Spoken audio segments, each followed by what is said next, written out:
What is happening, everybody? Welcome to my beta impressions, thoughts, McGubbins for Babylon's Fall.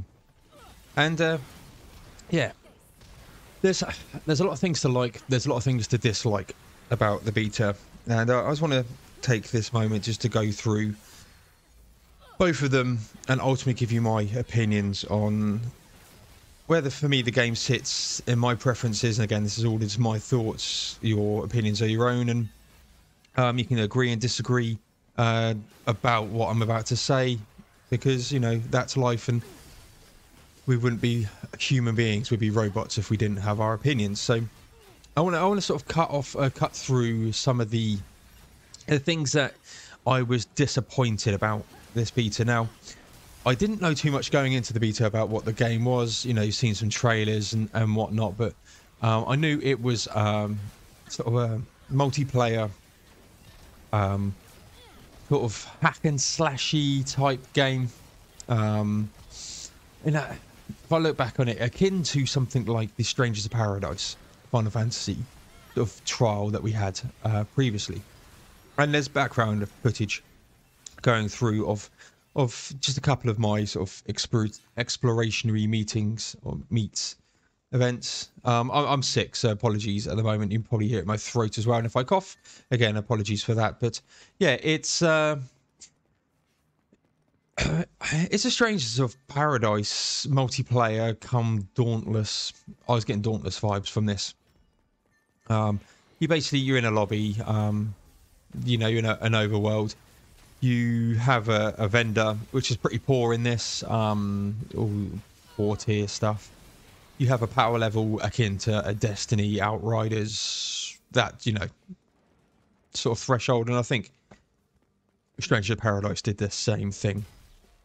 And you go into the campaign. I'm going to presume there's going to be more things in the campaign at launch. And you go through a level, and you get to a certain point, you have a wave, and then there's a mini boss.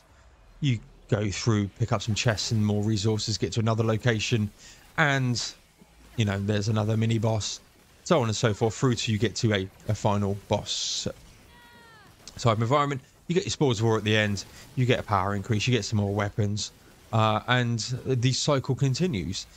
And if I think about my first, literally, you know, going back to the first hour-long video that I did, and you go through, and I was literally, again, there's a character creation. I didn't really delve into it too much because it's a beta that you're going to lose progress. I didn't really go into it. I didn't really see too much for, you know, of what the perks are, and I'll probably go through maybe and try the other races and see how they play. But yeah, you start with 4 bows, and you know the combat was very, very simplistic off the start, and I was immensely worried after that first one, going, is this all this game has got to offer?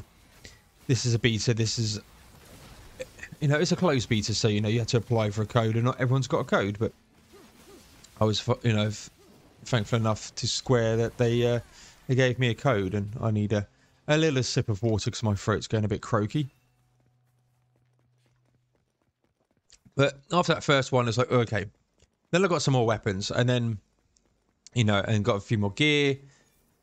And the combat sort of opened up a little. And I was like, okay, this is really, really good. Got the hammer, got some swords, you know, you've got a bow. Was using a bow, using a scepter, get an energy ball. And for me, it opened up quite nicely for that point and gave the combat a lot more variability, and it's good. You know, I ended up using a short sword, or a sword, and a hammer on my light and heavy. Go sword into the heavy, big bonk, you know, gungus bang, and then I sort of learned you could sort of half jump, push your heavy, and it flip him up into the air, and you can smash him down. Really, really good. Really, really enjoyed that. But I think there's balancing issues here, where the bow, yes, it can do status and stuff, but yeah, I didn't really feel it. Granted, I only tried a couple of the bows, so you know, It's I didn't feel that, and I felt the energy blast off the scepter is really, really good. The big power down ability of the hammer is really good. So I had two hammers basically rocking. I had a scepter and a short sword rocking through, and that's good. And from a combat point of view, you know, there's a really good foundation here. I think it's going to still need a lot of work. Let's say some balancing, making it a bit more varied. I think the perks need tweaking. You didn't really feel too much on that. Excuse me, I just need to take some more water. Again, just feeling really poorly recently. It's, you know, boo-hoo me, but yeah. So combat, there's a lot there. Balance that with the levels. So as I said off the start, you know, you start a level, you run to a place, you have a fight, you run to someone else, you have a fight. There was five or six zones. 6 zones, I think there was, in the beta. And they got repeat, you know, it was a rinse and repeat. You know, there's 6 zones here. This is a beta. This is a place where there's going to be some content creation done out the back of it. And yeah, I was a bit disappointed by the levels here. They were the same. A couple of them you'd run through exactly the same level as a previous one, and the only thing that was different would be a couple of chest locations. Resource nodes locations were different. Was expect a bit more variety in that. Now, granted, we have seen a lot of screenshots, and I've said in my final sort of video of the last sort of playthrough that there are screenshots, there are multiple locales that you're going to go to. But for me, that means nothing if you're going to a new locale and it's just the same variety of level. So I'm really, really hoping that this is quite an early build and there is more locales to be had. Because, yeah, disappointed with the levels. Disappointed with the levels. The sort of, I think the one that you're going to have in the background is the one where I've joined and the one and only time someone has ever died in one of the sort of missions I've done. And at this point, I must have done 20 to 30 run-throughs. And only one person died. And I'm not sure if it's an unfortunate glitch for that person. When the map started, they hit one of the little spiky things and instantly died. Shouldn't have been taking that much health off. And I'm wondering, is this person completely and utterly under-leveled at this point? But I've got no way of knowing. Because I don't know what levels they are. So yeah, there's a glitch there. A couple of other things I'm disappointed with is they're going to need to multi-sell. You're going to need to be able to just multi-check and go bang, sell.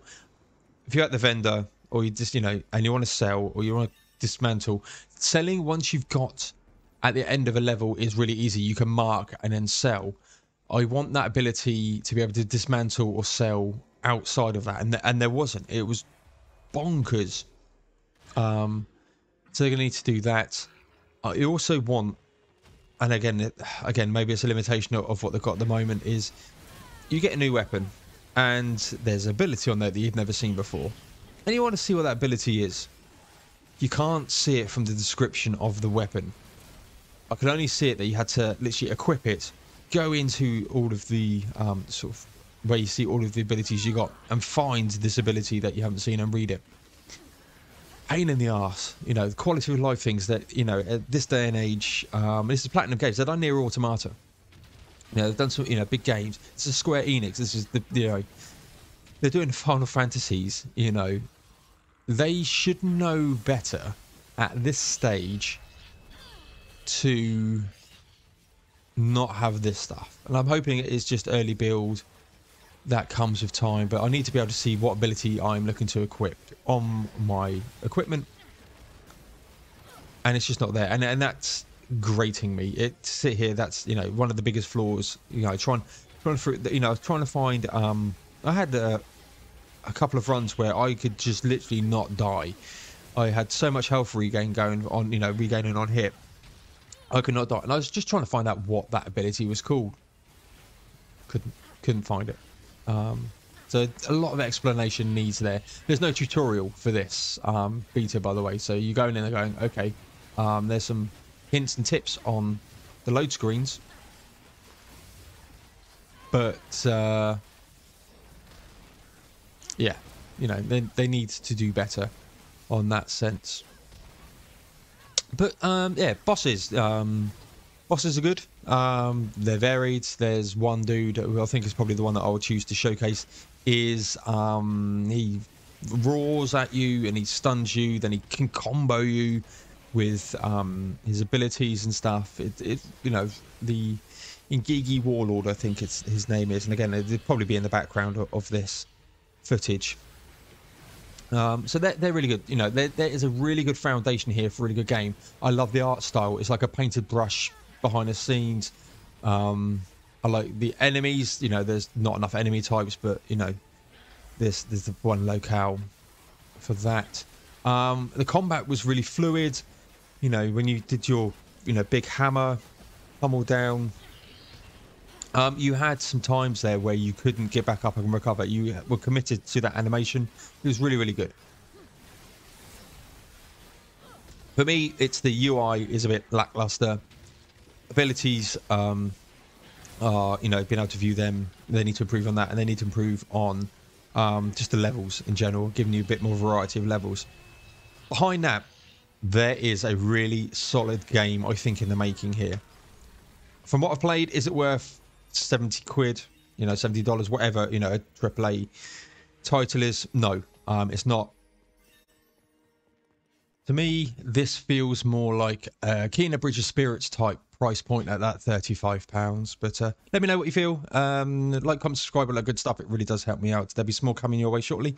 And thank you very much. And I'll see you guys in the next one.